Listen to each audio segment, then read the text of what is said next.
मंतो खैल साहब, आप देखें, अब जो वफाक कहता है जी हमारे पास पैसे नहीं है, डिफेंस एक्सपेंडिचर्स पे चले जाते हैं, डेट सर्विसिंग पे पैसे चले जाते हैं, तो क्या सूबे ये कुछ ताउन करेंगे वफाक के साथ थोड़ा? और फिर इस पर भी कमेंट कीजिएगा, ये जो जेल वाला वाकया हुआ है सिंध में, ये क्या है सारा मामला? देखिए, यकीनन सूबे ताउन करेंगे और करना भी चाहिए। उसकी वजह ये है कि ये कोई आम जो है सूरत-हाल नहीं है, एक जंग की सूरत-हाल है। हाँ। जंग तो टेम्पररी टल गई है, आगे भी जाके जो खदशात है वो अपनी जगह पे हैं। तो मैं समझ रहा हूँ कि इस वजह से, लेकिन साथ-साथ ये भी कहूँगा कि आवाम जो महंगाई है या जो तरक्याती काम है उसके ऊपर भी फोकस करना चाहिए। और मैं समझ रहा हूँ कि दोनों चीजें साथ-साथ लेके चले। आप ऐसा नहीं हो सकता है कि आप सारा के सारा पैसे जो है ना वो टैंकों पे जंग पे खर्च करें और इधर आवाम कुछ नहीं दे। तो मैं समझ रहा हूँ थोड़ा सा बैलेंस बजट आ जाए तो ज्यादा बेहतर होगा आवाम के लिए और पाकिस्तानी के लिए। और यकीनन मैं दोबारा रिपीट करूंगा, सूबों को ताउन करना चाहिए क्योंकि आम सूरत-हाल नहीं है, एक जंग सूरत-हाल है। सो एनएफसी को रिव्यू होना चाहिए? जी बिल्कुल होना चाहिए। देखो, एक चीज होता है रिव्यू के लिए, जब आइन रिव्यू हो सकता है तो एनएफसी और दूसरी चीजें क्या है, सब चीज हो सकती है।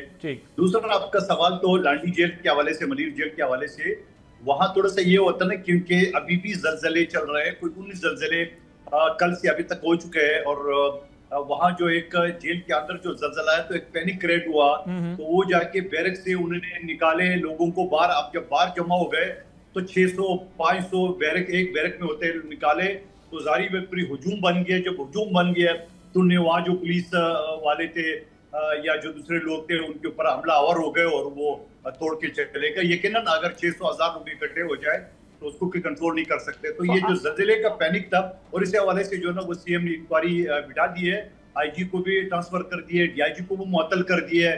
तो यकीनन इसके ऊपर जो ना वो इकामत आईजी को ट्रांसफर कर दिया। पॉलिसी क्यों सोचा कि अगर जल्जला आपने आईजी का जो आईजी को हटा दिया है, आईजी जेल खानाजात को हटा दिया। अच्छा, आईजी जेल खानाजात को हटा दिया, ठीक है। आईजी जेल खानाजात अलग होते हैं, आईजी जेल खानाजात। जी मेरे इल्म में है, आपने कहा आईजी को हटा दिया, जिससे मैंने पूछा कि शायद आईजी बिठा दिया। जी मेरे इल्म में है, जिस तरह आपने कहा ना आईजी को हटा दिया, उससे ऐसा लगा कि आपने आईजी सिंध को हटा दिया। मुझे जरा ये बताएं कि ये अगर ये सिक्योरिटी लैब आप जो चौंक गए ना आईजी, तो आईजी सिर्फ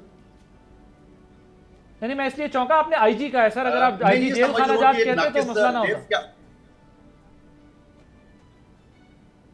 नहीं, वो चौंकना आपका बेहतर था, लेकिन आईजी की भी जिम्मेदारी है, आईजी सिंध की भी जिम्मेदारी है। वो उसे जो है ना, क्योंकि जो वजीर दाखिला जेल खानाजात का वजीर है तो वजीर दाखिला की भी जिम्मेदारी है। तो मैं समझ रहा हूँ कि ये जो जल्जले की वजह से पैनिक क्रिएट हुआ है, तो मेरा ख्याल में उन्होंने जो मैनेज किया है बेहतर तरीके से मैनेज नहीं किए। जो इंतजामिया है, चाहे वो आईजी हो, डीआईजी हो, जो भी जेल इंतजाम। मगर एक बात समझ नहीं आ रही मंतो खैल साहब, अगर ये सिक्योरिटी लैब्स था तो फिर तो चले जिम्मेदारी बनती है, आप लोगों ने ठीक मुअत्तल भी कर दिए और ट्रांसफर भी कर दिए। लेकिन अगर ये हादसा था तो फिर जिम्मेदारी उन पे किस तरह शिफ्ट की जा सकती है? आईजी पे और बाकी जो लोग आप कह रहे हैं इन पे लगाइए। देखिए मैं एक चीज ये बताऊं, सिक्योरिटी लैब्स तो नहीं कहा जा सकता इस वजह से कि लोग जेल तोड़ के नहीं बाहर गए, उन्होंने खुद बैरक से लोगों को बाहर निकाले। इस वजह से कि जो जल्जले का सूरत-हाल था तो शायद जो घबराहट या पैनिक जिसे कहते हैं वो आ गई है। उन्होंने कहा कि चलो खुले मैदान में लोगों को छोड़ दो। अब जब खुले मैदान में कैदियों को छोड़ दिया उन्होंने, जाके फिर अपनी ताकत दिखाई, यही चीज है। तो मैं समझ रहा हूँ सिक्योरिटी लैब्स नहीं कहा जाता है, ये कहते हैं कि जो मैनेजमेंट है, मैनेजमेंट बेहतर तरीके से उन्होंने की। उन्होंने सोचा कि खुले आसमान छोड़ दें तो ये बच जाएंगे, लेकिन वो फिर उनके ऊपर हावी हो गए। तो ये इनकी गलत पॉलिसी थी। ओके, तो आप कह रहे हैं उनसे मैनेजमेंट नहीं हुई जिसकी वजह से उनको जो है वो सजा दी गई है। ठीक है, राइट, फेयर इनफ। सब्सक्राइब करें और बेल दबाएं ताकि कोई खबर रह न जाए।